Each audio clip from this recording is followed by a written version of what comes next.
You're listening to Rice, Beans, and Revolution, motherfucker.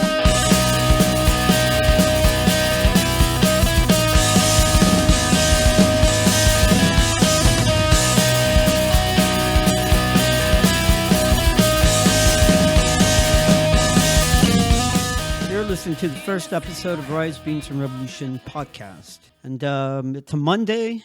What's the date? It's September 21st. I'm here recording in my kitchen. It's my day off. Hopefully we'll be doing this every month. Maybe twice a month. Maybe. If I can motivate myself to actually do this thing. Put it out. But the first episode, I recorded this a few months back.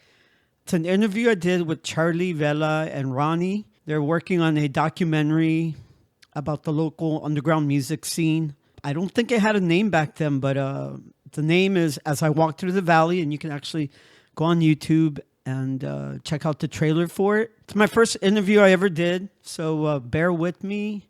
I'm learning as I go. Gonna play some Radioactivity. They're from Denton, Texas. This is off their new album called Silent Kills. It's on Dirt Nap Records, and the song is called Battered.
And now, this.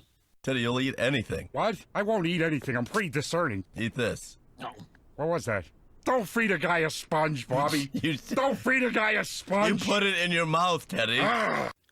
So up next, I have an interview I did with Charlie and Ronnie, and they're currently working on a documentary about the local underground music scene. They were at my place to actually interview me, Angela, and Albert, Inkbag. And right before they did, I decided to go ahead and interview them for my podcast. So here it is. Hope you enjoy. What's your name? My name is Charlie Vella. So tell us, what have you been listening to lately? What's been spinning on your record player, man? The last thing I was listening to... Like, what are you into? What's the last album you bought? Whatever. Oh, shit. I've been buying a lot of albums lately. I've been kind of repurchasing my youth on vinyl. I think we all are. Which has been nice, which has been very nice. I got a lot of... I just got a lot of, like, soul music. I just got, like, some best of Al Green. I got some... Oh, shit. Al Green. I got some... Very much. I think Let's Stay Together is my wife and I's song. No, so you're making a documentary. Tell us about that a little bit. Yeah, me and my partner Ronnie. He's standing right here. I don't know if he's. Hey, Ronnie, what's up? Hello, hi guys. We're working on a documentary film right now about the history of underground music in the Rio Grande Valley. There's a whole kind of hidden history about music that's not Tejano Norteño in this area, and it very much tracks with the social history of the valley. So All right. we're exploring that. How far back does it go? Like, Well, at the moment we're in the mid '60s, maybe '63 might be the earliest that we're at, and then we're gonna kind of cut it off around 2005. So we're looking at that period at the moment. right on. There definitely is stuff that goes much earlier than that, but we're trying to do a movie and not a miniseries, so like we have to draw the line somewhere. So, okay, how much footage do you guys have already? We got 30 plus interviews. I would say we're at like 50 hours of footage, kind of at this point. We still have a ways to go. And this is, I mean, obviously, it's, like you said, it's not going to be a mini series. So it's going to be, what, 2 hour, an hour, 30 minutes? Yeah, we're shooting for feature, but I mean, we really won't know until we get into the editing process. Right like, on, what right. are the juicy bits? Right, What's it right. gonna So say? you guys eventually, like this documentary, it's going to South by Southwest. What are you guys aiming for here? Well, I think some of the goals and intentions are historical. So just to preserve the music and the history and the tradition, and also to let people in this region know what's been happening. I think a lot of the times people don't think anything's happening in the valley or South Texas in general. So part of it is really historical, and then the marketing aspect of that. I think we are aiming for South by and other festivals, but yeah, I mean, I think traditionally. Yeah, I mean, we will be definitely trying to do the film festival thing with this, but the primary goal is just like to make the thing, and we're making it for people here. When are you guys going to be like, okay, we got enough. We got to stop recording and start editing. Let's get this thing together. Let's put it out there. When can we expect it? I mean, right now we're probably like a good 9 months to a year from being finished. It's a massive project.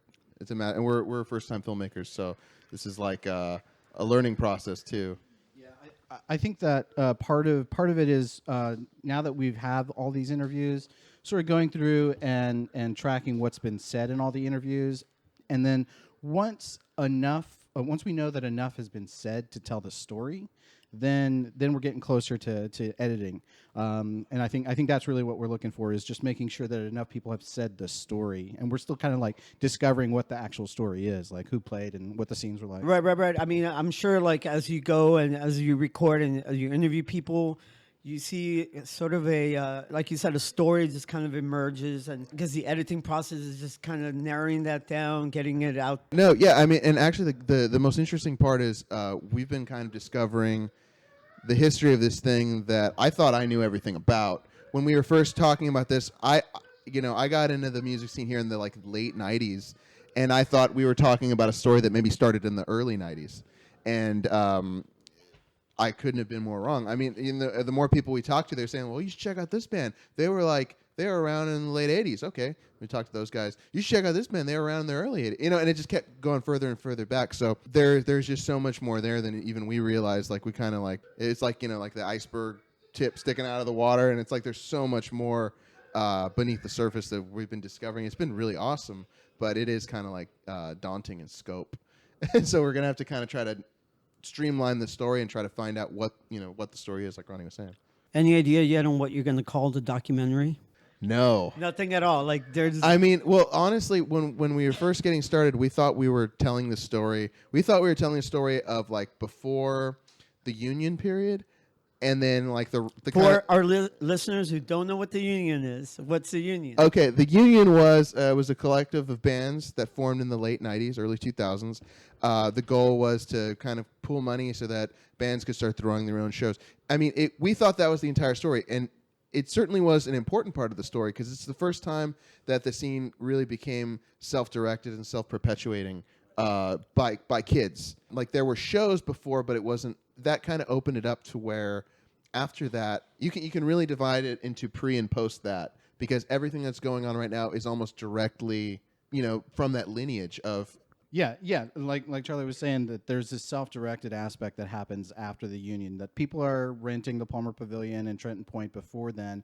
But when the Union starts, then the sort of formal booking and people starting to put on shows and kind of like collecting that Rolodex of contacts and making those networks kind of like sustain themselves. That happens after the union, and people are promoting, and you see the same people and some of the same bands going to shows now or being promoted at shows now from that same period.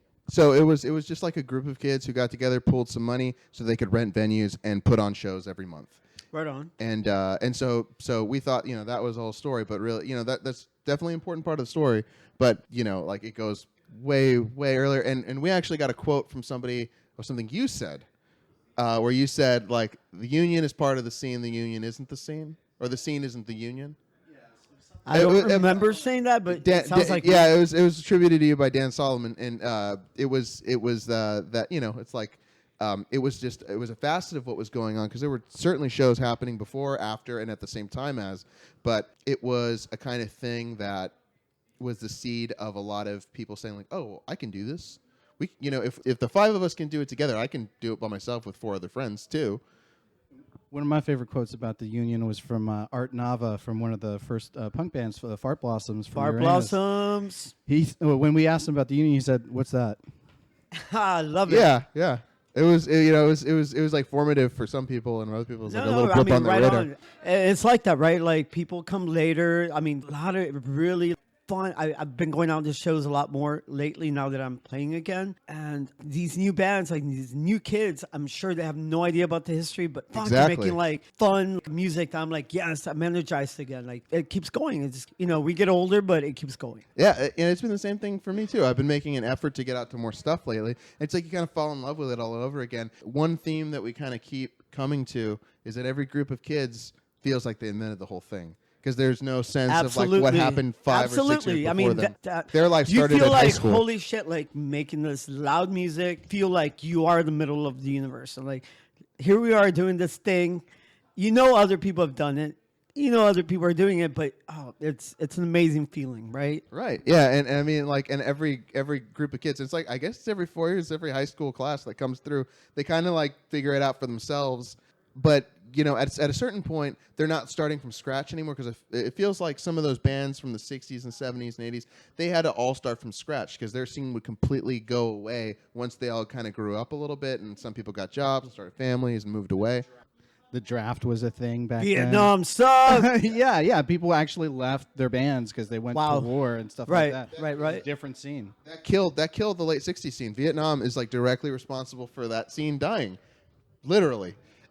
and so it wasn't really until that mid 90s scene that we were a part of that you see the internet start happening, and it's like the scene kind of develops its own history, because like you would go to a show on Friday and then people would post about it on the Valley Punk page message board on Saturday all through the next week. So it's like the scene happened outside of shows.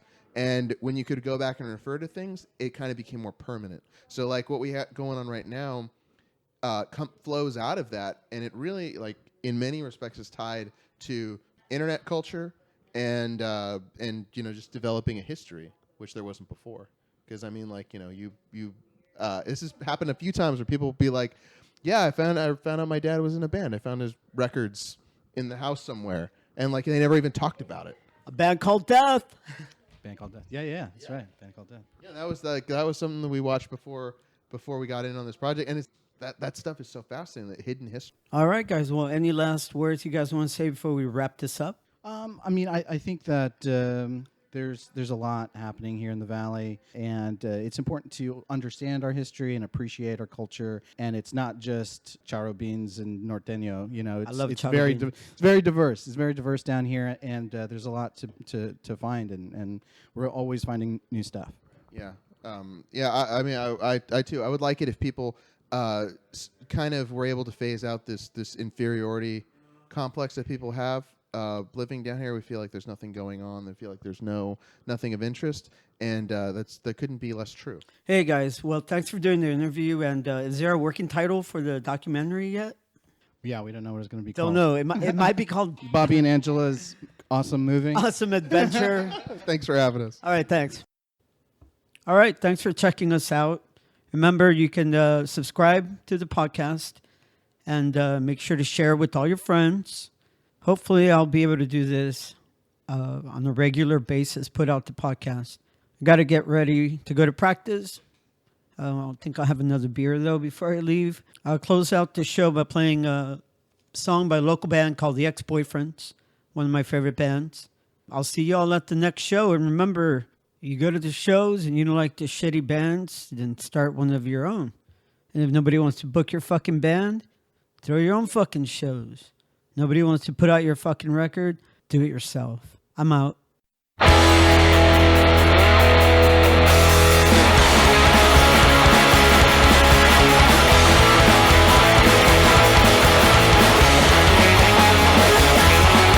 Rewind your tape.